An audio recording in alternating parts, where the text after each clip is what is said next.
ದೇವರ ನಾಮಕ್ಕೆ ಮಹಿಮುಂಟಾಗಲಿ. ಈ ವೇಳೆಯಲ್ಲಿ ಒಂದು ವಾಕ್ಯನ ಓದಿಕೊಳ್ಳೋಣ. ಕೀರ್ತನೆ 119 155ನೇ ವಚನ. ದೇವರ ವಾಕ್ಯ ಹೇಳುತ್ತೆ, ನಿನ್ನ ನಿಬಂಧನೆಗಳನ್ನು ಅಲಕ್ಷ್ಯ ಮಾಡುವ ದುಷ್ಟರಿಗೆ ರಕ್ಷಣೆ ಇಲ್ಲ. ಹಲ್ಲೆಲೂಯ. ದೇವರ ವಾಕ್ಯ ಹೇಳುತ್ತೆ, ನಿನ್ನ ನಿಬಂಧನೆಗಳನ್ನು ಅಲಕ್ಷ್ಯ ಮಾಡುವ ಜನಾಂಗಗಳಿಗೆ ಅಂದರೆ ದುಷ್ಟರಿಗೆ ರಕ್ಷಣೆ ಇಲ್ಲ ಎಂದು ದೇವರ ವಾಕ್ಯ ಹೇಳುತ್ತೆ. ಹೌದು, ತುಂಬ ಜನ ಏನು ಮಾಡ್ತಾರಂದರೆ ದೇವ್ರ ಬಗ್ಗೆ ಹೇಳೋಕ್ಕೋದ್ರೆ ದೇವ್ರ ವಾಕ್ಯಗಳನ್ನ ಅಲಕ್ಷ್ಯ ಮಾಡ್ತಾರೆ. ತುಂಬ ಕಡೆ ಹೋಗಿ ಸುವಾರ್ತೆಗಳನ್ನ ಸಾರುವಾಗೆ ದೇವ್ರ ವಾಕ್ಯಗಳನ್ನ ಕೇಳಲ್ಲ, ಅದನ್ನು ಗೇಲಿ ಮಾಡ್ತಾರೆ, ಅಲಕ್ಷ್ಯ ಮಾಡ್ತಾರೆ. ಮತ್ತು ಯೇಸು ಬಗ್ಗೆ ಹೇಳೋಕ್ಕೋದ್ರೆ ಅನೇಕರು ಬೈಕೊಳ್ಳೋದು, ಆಡ್ಕೊಳ್ಳೋದು, ದೂಷಿಸೋದು, ಒಡೆಯೋದು, ವಿರೋಧಿಸೋದು.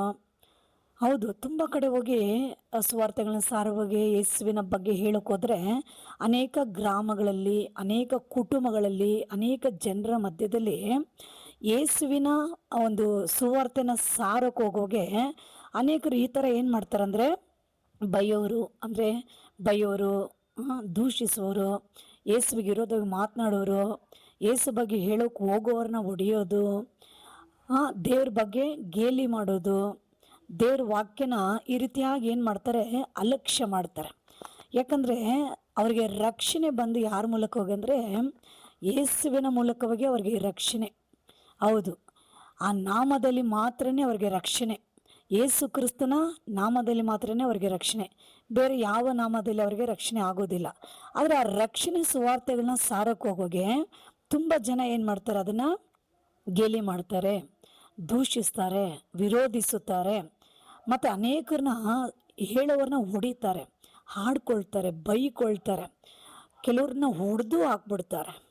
ನೋಡಿದ್ರಾ, ದೇವ್ರ ವಾಕ್ಯ ಏನು ಹೇಳುತ್ತಂದರೆ ಈ ರೀತಿಯಾಗಿ ದೇವರ ಕಾರ್ಯಗಳನ್ನು ಹೇಳೋಕ್ಕೆ ಹೋಗೋರನ್ನ ಅವರು ಅಲಕ್ಷ್ಯ ಮಾಡ್ತಾರೆ. ದೇವರ ವಾಕ್ಯಗಳನ್ನ, ಯೇಸು ನಾಮವನ್ನು, ಪರಲೋಕವನ್ನು ಕುರಿತು ಅಥವಾ ದೇವರ ಕಾರ್ಯಗಳನ್ನು ಕುರಿತು ಹೇಳೋಕೆ ಹೋಗುವಾಗೆ ಅವರು ಅಲಕ್ಷ್ಯ ಮಾಡ್ತಾರೆ. ದೇವ್ರ ವಾಕ್ಯ ಹೇಳುತ್ತೆ, ಈ ರೀತಿಯಾಗಿ ಯಾರೆಲ್ಲ ಸುವಾರ್ತೆಗಳನ್ನ ಅಲಕ್ಷ್ಯ ಮಾಡ್ತಾರೆ, ಸಭೆಗಳನ್ನ ಅಲಕ್ಷ್ಯ ಮಾಡ್ತಾರೆ, ದೇವರ ವಾಕ್ಯಗಳನ್ನ ಅಲಕ್ಷ್ಯ ಮಾಡ್ತಾರೆ, ಯೇಸುವಿನ ಹೆಸರನ್ನು ಹೇಳುವಾಗ ಯಾರೆಲ್ಲ ಅಲಕ್ಷ್ಯ ಮಾಡ್ತಾರೆ, ದೇವರ ರಾಜ್ಯವನ್ನು ಕುರಿತು ಹೇಳುವಾಗ ಯಾರೆಲ್ಲ ಅಲಕ್ಷ್ಯ ಮಾಡ್ತಾರೆ, ಯಾರೆಲ್ಲ ಪ್ರಾರ್ಥನೆಗಳನ್ನ ಅಲಕ್ಷ್ಯ ಮಾಡ್ತಾರೆ, ಯಾರೆಲ್ಲ ಪ್ರಾರ್ಥನೆ ಆರಾಧನೆಗಳನ್ನ ಅಲಕ್ಷ್ಯ ಮಾಡ್ತಾರೆ, ಈ ರೀತಿಯಾಗಿ ಯಾರೆಲ್ಲ ದೇವ್ರ ಕಾರ್ಯಗಳನ್ನ ಅಲಕ್ಷ್ಯ ಮಾಡ್ತಾರೋ ಅವ್ರಿಗೆ ಏನಿಲ್ಲ ಅಂತ ಬರೆಯಲ್ಪಟ್ಟಿದೆ, ರಕ್ಷಣೆ ಇಲ್ಲ, ರಕ್ಷಣೆ ಇಲ್ಲ. ಹಲ್ಲೆಲೂಯ.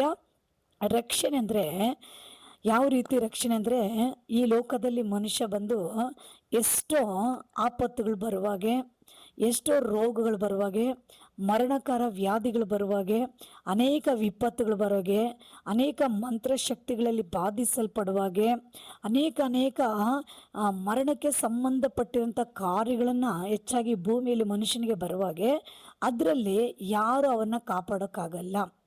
ಡಾಕ್ಟ್ರಿಂದನೂ ಕೈ ಬಿಡಲ್ಪಡ್ತಾರೆ, ಹಣ ಎಷ್ಟಿದ್ರೂ ಅದು ಅವ್ರಿಗೆ ರಕ್ಷಣೆ ಕೊಡೋಕ್ಕಾಗೋದಿಲ್ಲ, ಅವ್ರನ್ನೇ ಅವರು ರಕ್ಷಿಸ್ಕೊಳ್ಳೋಕ್ಕಾಗಲ್ಲ, ಎಲ್ಲಿ ಹೋದರೂ ಅವ್ರಿಗೆ ರಕ್ಷಣೆ ಸಿಕ್ಕೋದಿಲ್ಲ.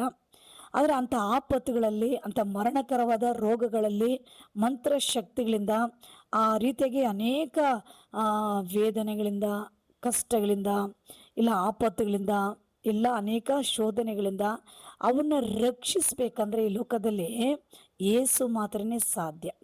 ಯೇಸುವಿನ ನಾಮದಲ್ಲಿ ಮಾತ್ರನೇ ಅವರಿಗೆ ರಕ್ಷಣೆ. ಆಗ ಯೇಸು ಹೇಳ್ತಾರೆ, ಒಂದು ವಾಕ್ಯ ಹೇಳುತ್ತೆ, ನೀನು ಹೋಗುವಾಗಲೂ ಬರುವಾಗಲೂ ಇಂದಿನಿಂದ ಸದಾ ಕಾಲವೂ ಎಲ್ಲ ಕೇಡಿಗೂ ನೀನು ತಪ್ಪಿಸಿ ನಾನು ಕಾಯ್ತೀನೆಂದು ದೇವರು ಹೇಳಿದ್ದಾನೆ.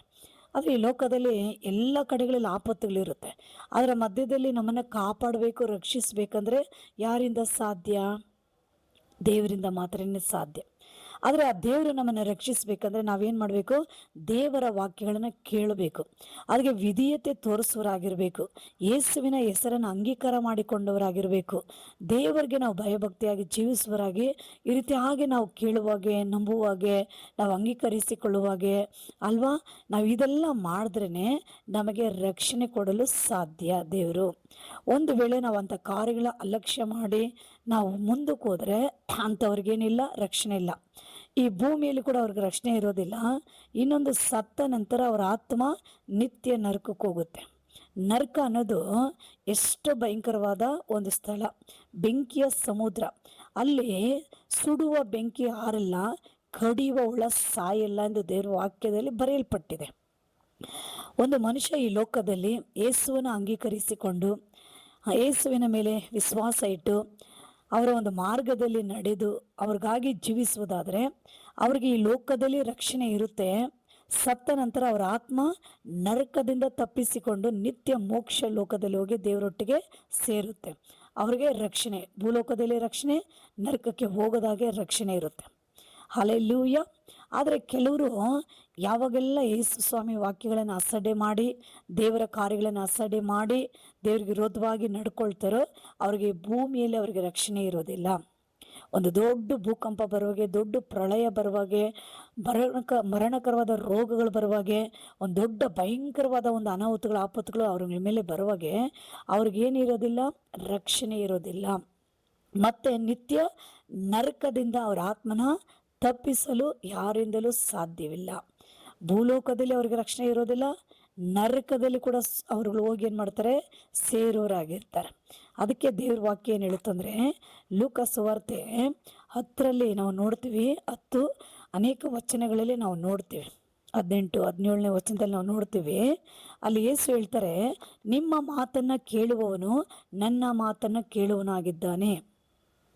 ಆಮೇಲೆ ಹಲ್ಲೆಲೂಯ.